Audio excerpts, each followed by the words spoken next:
අපි බාලස්වේගයෙන් පස්සේ ඇවිල්ලා ඉන්නවා කෙලින්ම මවුන්ට් බටුල් වෝල්කැනෝ එක.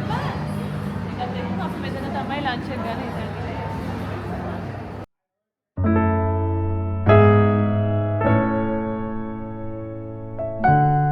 ඔයාලට මේ පිටිපස්සෙන් පේන්නේ මවුන්ට් බටුල් ගිනි කන්ද.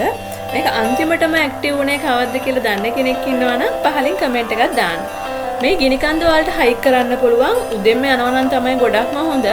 ඒකට ඩ්‍රයිවර් කෙනෙකුයි ටුවර් ගයිඩ් කෙනෙක් ඉන්ක්ලූඩ් වෙන පැකේජ් එකක් ඔයා කලින් බුක් කරගන්න.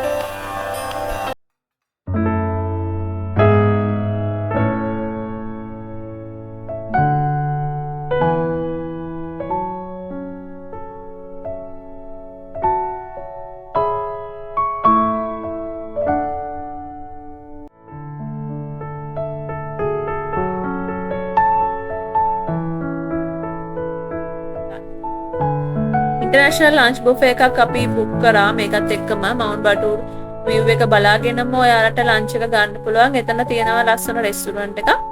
මේ විදියට තමයි බුෆේ එක තියෙන්නේ. කෑම ಜಾති ගොඩාක් තිබුණා. විශේෂයෙන්ම ඉන්දුනීසියන් ලෝකල් ෆුඩ් මෙතන ගොඩක්ම තියෙනවා. non veg විදියට රසයි කෑම. මම ඔයාලට පෙන්නන්නම් බෙදාගත්තට පස්සේ කොහොමද view එක පේන්නේ කියලා.